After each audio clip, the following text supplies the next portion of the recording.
This is Transistor.fm. Hey, today we're joined by Sacha Greif. Sacha is a designer, coder, and entrepreneur from Paris, France, but he's now living in Osaka, Japan. He's done UI work for some really cool companies, Le Monde, Hipmunk, and Milewise, but he is best known for launching innovative side projects. His most recent projects include Telescope at www.telesc.pe and Sidebar, www.sidebar.io.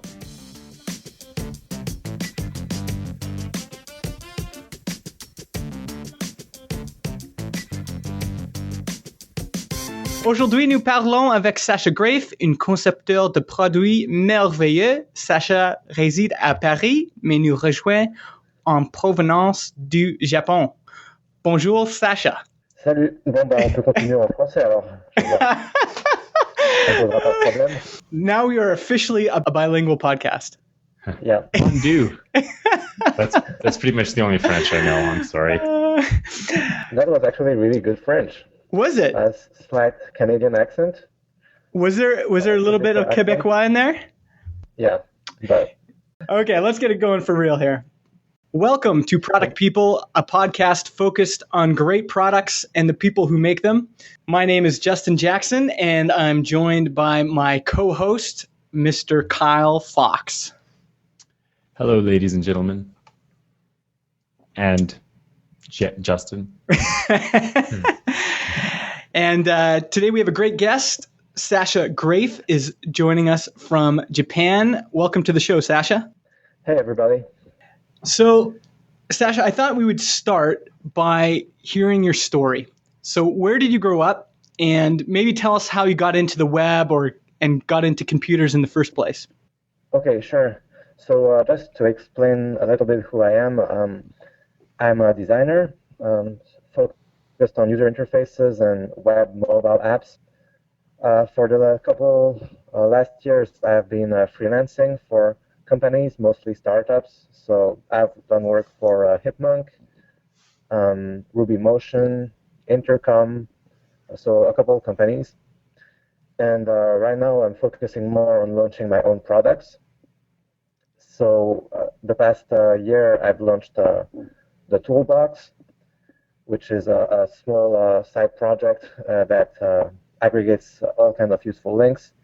1 year ago I launched Folio, which is a company that helps connect startups and designers.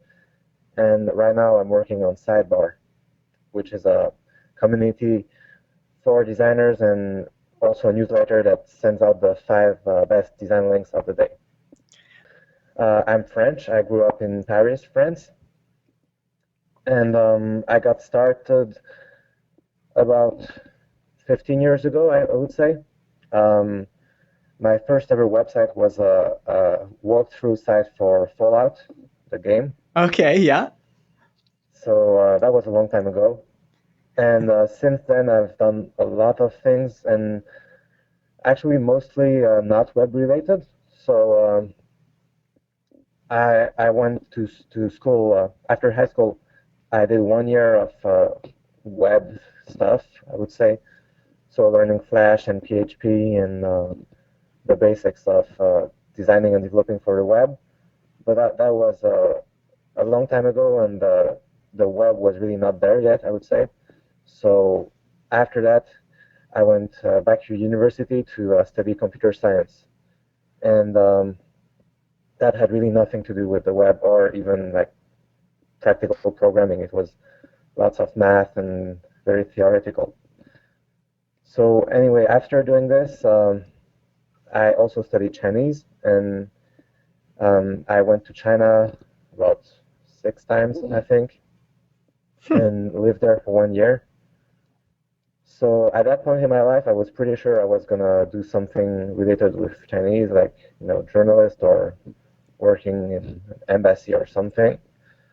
But it turned out that I got a little bit bored with it, and by chance I found a job in Beijing working in a Chinese web design agency. Huh. So Interesting. this is like how I got back into the web about 5 years ago. And was there something about that job with the web agency in Beijing that made you like want to build more things on the web? Yeah, basically, I realized that the web had changed a lot since I was last making sites, and it was a lot more fun. You had so to give you an idea, like when I first started, I was doing table layouts and Flash and really old school stuff. And when I got back into it, I discovered this new thing called CSS. Mm-hmm. And hey, that's pretty cool. Beats doing all those stupid table layouts. So discovered WordPress. Like all those things seem really old now, but there was a time before that, the dark ages of the web. Yeah. And did you discover CSS and WordPress and all of that stuff in Beijing at that first job? Pretty much. Like I was aware of those things, of course, but I hadn't been doing any design professionally for a while, so I had never really gone into that too much. So the first thing I did was read up on the state of the art and what are people doing now? And when I was Googling, the articles I was finding were like 4 years old or 3 years old. So I realized that, I had a bit of catching up to do. Yeah. And what year would that have been when you started doing web development in China? That was 2007, I think. Yeah. Interesting. Now, have you always been into design? Was that always a part of your life? Not really. I was mostly into the technical side, but I've always been more of a generalist, and I like being able to do everything. So at first, I was basically doing everything, and I realized that the part of that I liked most was design. So I focused on that for a while, and that's the kind of client work I did for a long time. But now that I'm working mostly on my own projects, I actually spend a lot of time coding too. So what happened after you were in Beijing? Did you move back to France and start like working on as a freelancer there, or what happened when you after that stage of your life? So I did move back to France, and for 1 year I worked at UNESCO, which have their headquarters in France, and I was doing Cold Fusion work, another ugly language that has disappeared, I hope. Yeah. But I did that for 1 year, and after that started freelancing. Basically, I saved up for 1 year to bankroll my freelancing career. Okay, and so what year was that when you started your freelancing career? So that would be, let me check. I think that would be 2008. Right around 2008. And one thing I always wonder about is what the web culture is like in other places in the world. So what's the web culture like in China, and what's the web culture like in France? In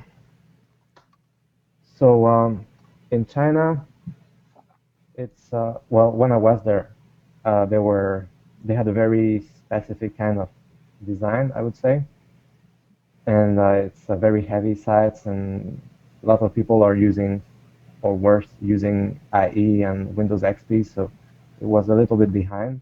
Mm-hmm. But I think that's changing. And in China, everything changes very fast. So I think if they haven't caught up yet, they will in a matter of years. And in France, it's also a little bit behind what you have in the States, but not that much. I would say one thing that's apparent in France is that print designers and animators are very good. So a lot of them went into doing Flash websites. Mm. So you still have that really Flash-heavy mindset, and it's probably disappearing. But for a long time, all the big sites were in Flash, and basically all the best talent went into doing Flash rather than CSS websites. Interesting. Was there like a community that you could like tap into when you were in France and learning, all this stuff on the web? Were there other people that you connected with and were able to talk this stuff through? So actually, like I can only speak for myself, but I've always wanted to, be global and not local.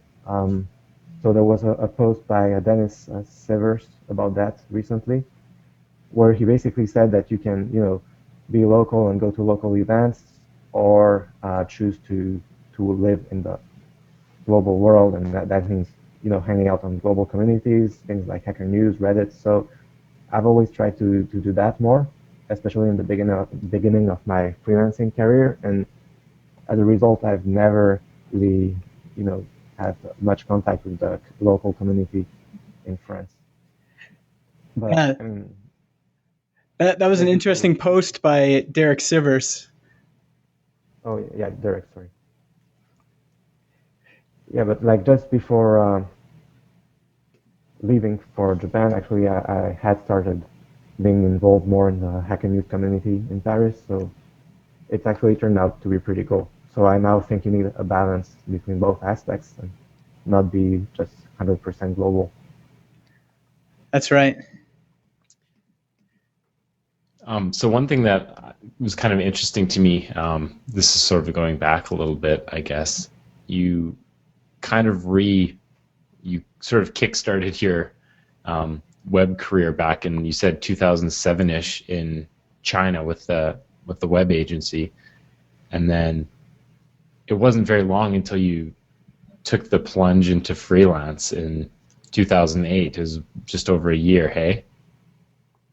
Yeah, actually 2009. Sorry, I checked. So okay. Yeah, in 2007 I was working in China. Then 2008 worked at UNESCO. 2009 started freelancing. Okay, gotcha. So that's I guess you had some background in it prior to that, but by some accounts that's a pretty fast move from web agency to freelance. So I'd be curious, what prompted you to kind of pursue freelance so fast? Was it kind of something you always wanted to do? Like, did you always want to be self-employed and work on interesting products, or was it just kind of at the time that was the next logical step in your career? Well, like as I said, I didn't have a big network in France, and I had some previous agency work in France, and people were doing lots of Flash, and I didn't have such a good experience, and I thought I might as well try my luck at freelancing and do whatever I want. And I was confident I could do it because I started selling themes on ThemeForest, and Right. I thought either it works or it doesn't, but it's a sink or swim with my own abilities. I wouldn't have clients, I don't have a boss, so it would be a good test of my skills. Right. And it turned out that it worked out. I had a few successful templates and themes, and clients started rolling in through ThemeForest at first. That's interesting. So, so you were almost doing products before you were even doing freelance. It kind of like helped you kickstart your way into freelance, and which is kind of like presumably also helping you circle back around to doing more of the product side. Yeah, I was doing products before I knew I was doing products. Yeah, before it was cool. Yeah. Yeah. Yeah, I mean, when I was first doing themes, I had no idea about marketing them or doing any kind of promotion outside of ThemeForest. It never crossed my mind. So if I did it now, I would have a very different approach. But at the time, because ThemeForest is a really good platform, it worked out like this. Sure. It's kind of like a gateway product. Yeah. Interesting. When did you make the switch from selling things on ThemeForest to starting to sell your own stuff? So I stopped selling things on ThemeForest because it involved too much customer support, and the the competition on ThemeForest is really, really good. I mean, people are coming out with WordPress themes that, you have 20 color variations, you have all these settings, the shortcodes, whatever. So unless you're doing it full time, I think it's really hard to compete. Mm-hmm. Yeah, So I agree. yeah, so I stopped doing themes. Then I focused on freelance work for a while, and I guess my first product, um, well, it's not actually entirely true. I did try to sell some small products on Graphic River, and I kept exploring other options, but I would say my first successful product was my ebook about 6 months ago, last March, I think. But it really like came out of the blue for me. I never expected it would be that successful or, bring in that much money. So why did you decide to make the ebook in the first place? What was kind of the reason behind that? People ask me that, but I don't think there was a reason. Like it was more, hey, that would be a cool thing to do, and let's try it out. Um, most of my projects start out like this. Like, hey, wouldn't it be cool if, and then I do it. So yeah, I wanted to try that, see if there was an audience for it, and it turned out that there was. So maybe take us through that process a little bit. So at first you were just thinking, hey, this would be kind of neat to try this. And then you built it, wrote the book. What happened next? So the first thing is the book is actually pretty short. So that's because I wanted to give it a try, and it's kind of a book MVP, or most minimum viable product. Yeah. So I didn't set out to write a 200-page book. I set out to write a 40-page ebook and give it a shot. And after that, I built a landing page for it, and then posted the link to Hacker News, and it just took off.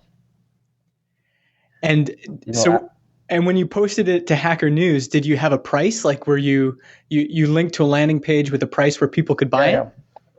Yeah, I linked to the current landing page, which is still online, and at that time it was half priced, so that was like really cheap.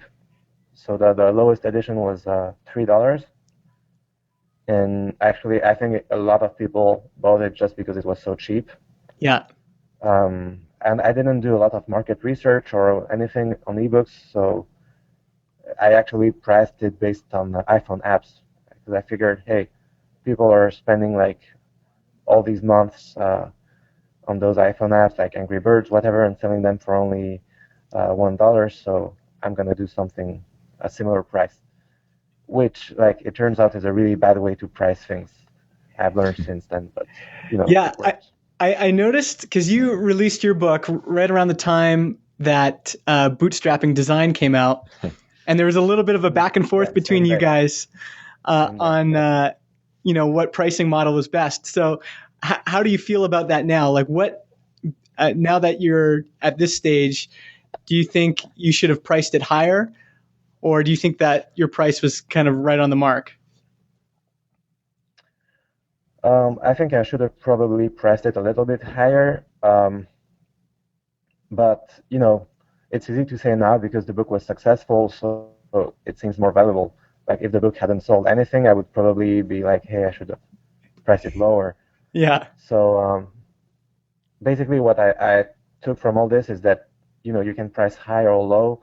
What matters most is why you're doing and like your overall strategy. It's not so much the specific price point.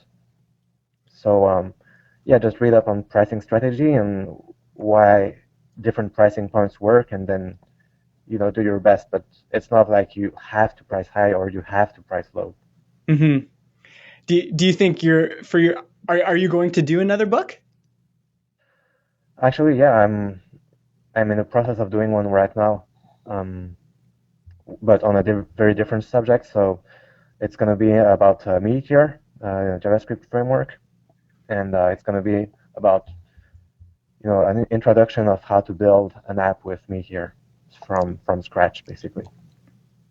Interesting. And do you think you'll? What's going to be your pricing strategy for that book?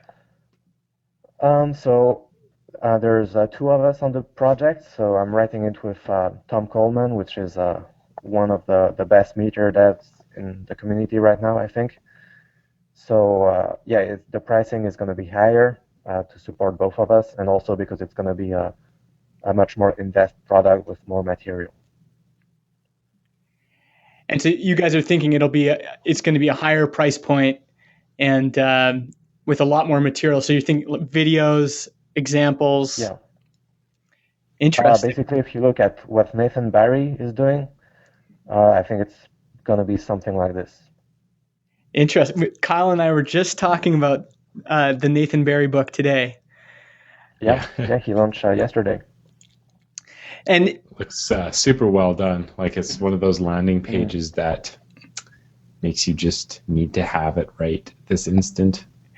Well, he's got a pretty aggressive pricing strategy too, and the price tag doesn't really feel like it deters me a whole lot. Maybe it prevented me from buying like right now type thing, but I mean, it's still rattling around in my head right now as something I want to get as soon as I can, even though it's, about $200.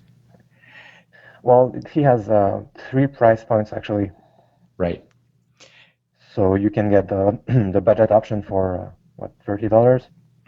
Yeah.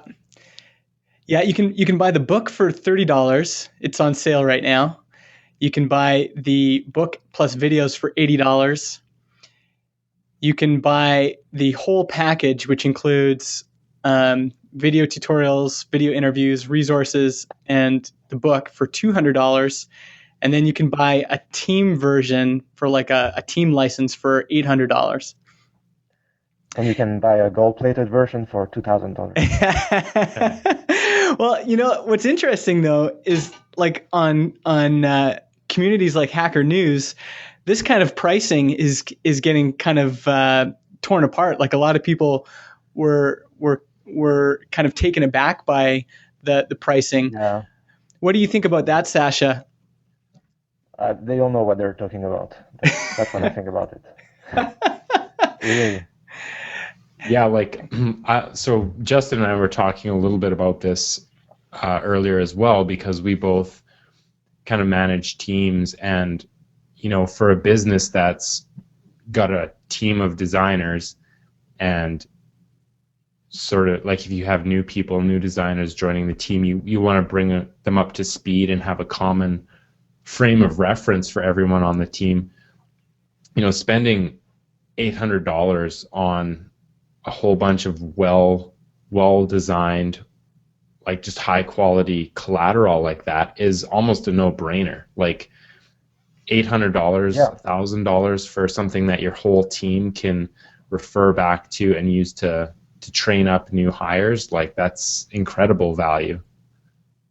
And I think people don't understand how segmentation works really, because if you want to buy a car and you can buy a Ferrari or I don't know, what's a cheap brand, a Honda, and you know that those two cars are for different audiences, so you're not going.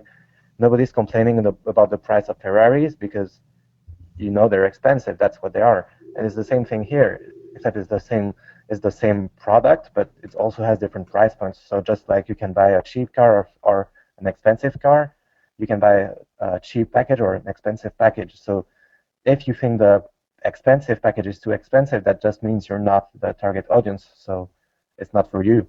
That's all there is to it. Yep, exactly. And I guess the real proof. I think people feel like insulted somehow. Yeah. So maybe explain a little bit about that, because you had a very low price, and it sounds like there wasn't that much friction. Like people said, "Oh, $2, I'll pay for that. Yeah, no problem." Why do you think some people are offended when the price goes up? Well, because they think, hey, you want me to pay $200 for this? I can't afford it. Are you crazy?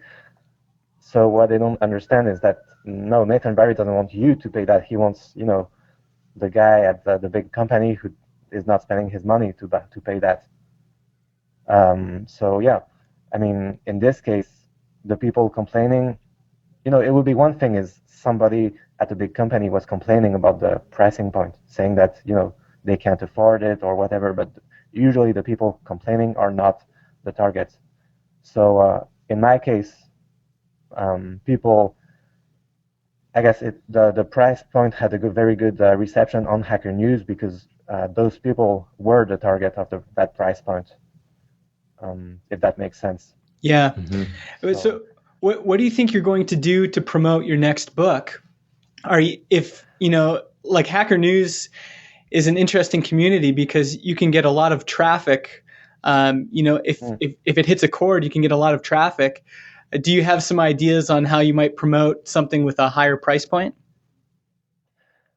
Yeah, so I've already started setting up a mailing list on the Telescope site. So Telescope is an open source Meteor app that we're building to let anybody basically create their own Hacker News or Reddit style website. So it's an open source social news app.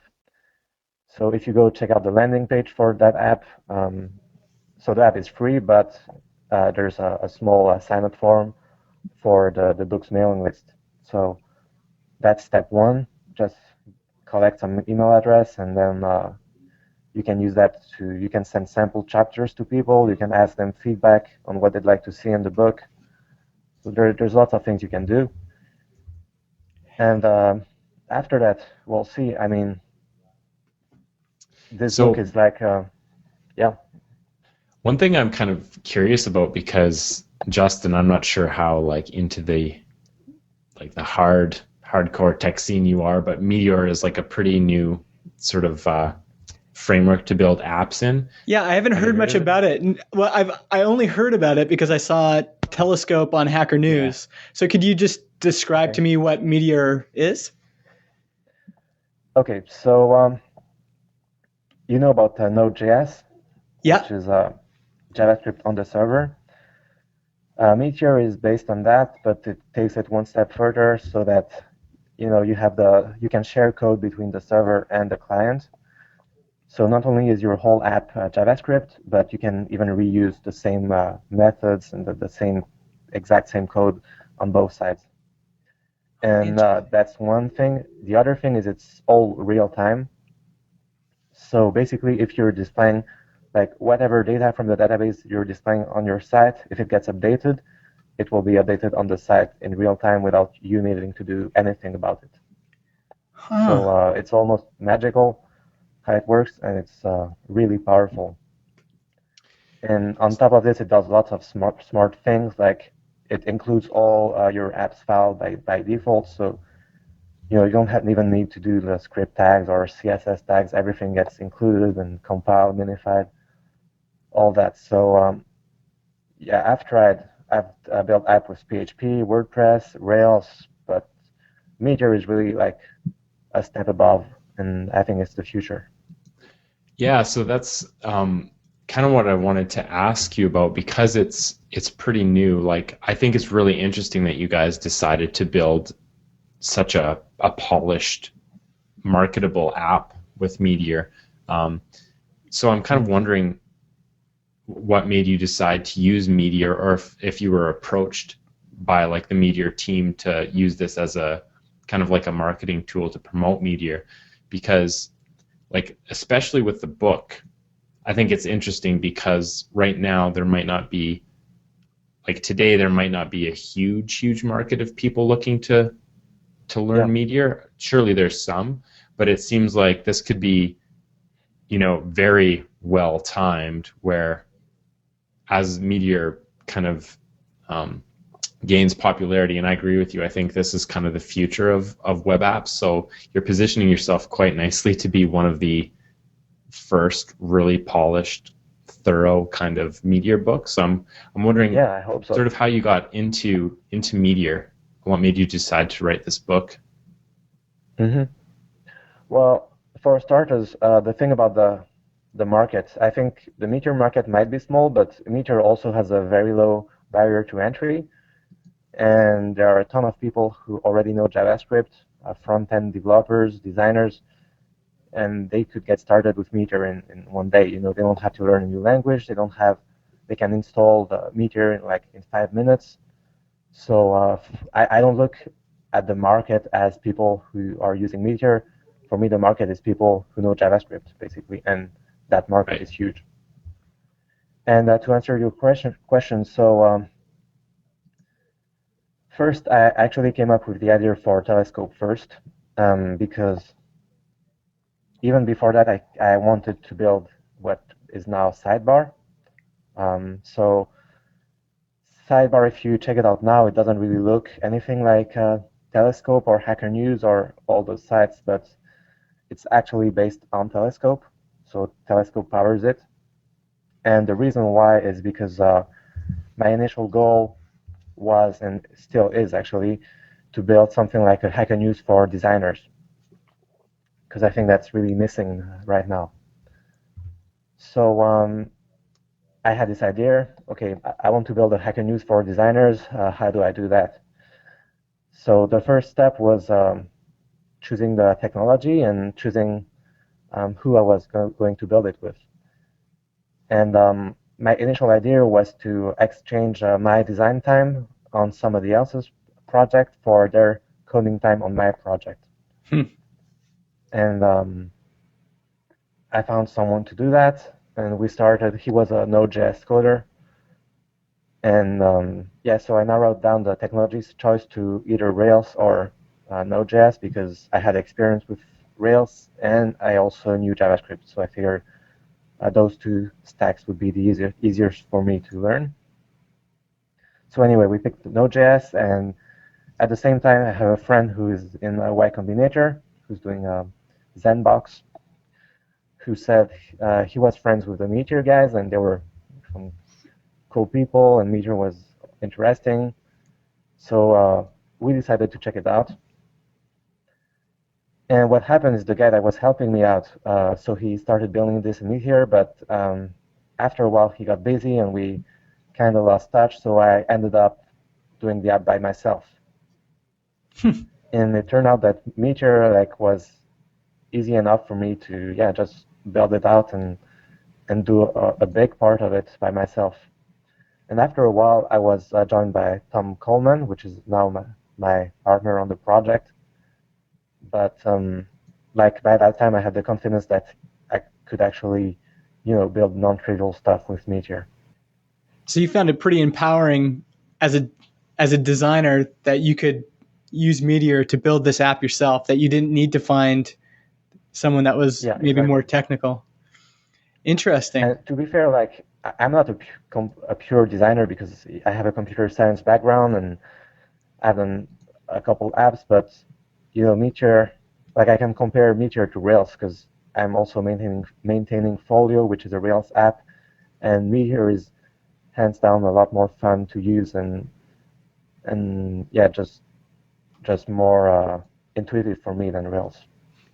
Huh.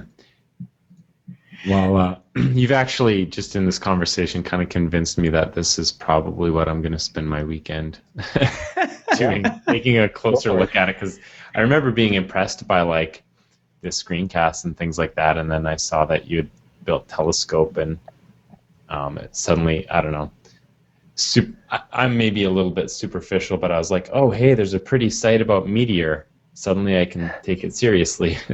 So. Well, I would say if you're building a real-time app in any way, Meteor is definitely the way to go. And even if your app is not real-time or doesn't need to be, I think it's still a pretty good candidate just because it's so quick and simple. Right, and like you said, based on JavaScript is a huge impact. Yeah, based on JavaScript. To be fair, there are some quirks because of the real-time aspect, some things are harder to do than with a traditional framework, but I think those things are going to go away pretty fast. And I mean, I would I will still recommend it even with those things.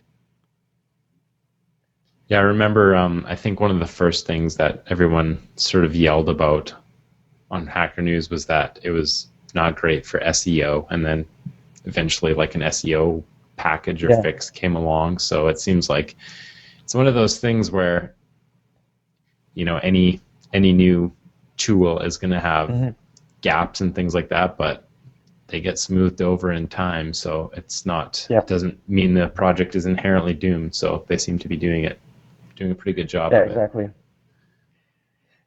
And how, I mean, sorry, go ahead. Oh, I mean, sure, it doesn't have like the libraries of Ruby or Node, but it's a young product. That's true, but I still think it's worth it, getting ahead of the curve and getting familiarized with it now. Right. And the best way to do that is your upcoming ebook. Yeah. Do you have a landing page up for that yet? There's the Telescope landing page. There's no landing page for the ebook itself yet. Okay. But just to know that Telescope is open source, so anybody can download it and look at the code. It's pretty simple code and with lots of comments, so it should be understandable for everybody. Yeah. And has anyone else, I noticed you have 3 examples of people who are using it. Have you heard from other people that are already using it for like real communities that they're building? Yeah, a couple of people. Some people are using it for communities or their own like link blog. Some people are also using it more as a collaboration tool. Yeah. Like an internal Hacker News. Oh, that's a cool idea. That's what I thought it would be good for, is like running product teams internally. You could have your whole backlog in Telescope and allow people to vote up ideas, comment on ideas, and you could kind of see what was hot. And that would be really neat to have something like Telescope just running, internally for, just for that. Yeah. And you can run it for free on Meteor or Heroku. You can customize it yourself. It's just JavaScript. So I think it's a perfect idea. Well, that rounds up part 1 of our interview with Sacha Greif. We have an amazing part 2 coming for you next week. Sacha talks about choosing a partner and the importance of side projects. But even more, he gets really personal about the challenges of bootstrapping your own product. You will not want to miss it. We will see you then.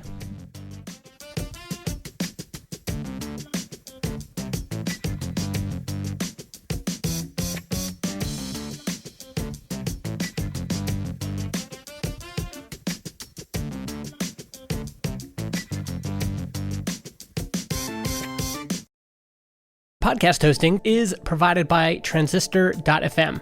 They host our MP3 files, generate our RSS feed, provide us with analytics, and help us distribute the show to Spotify, Apple Podcasts, and more. If you want to start your own podcast or you want to switch to Transistor, go to transistor.fm/Justin and get 15% off your first year.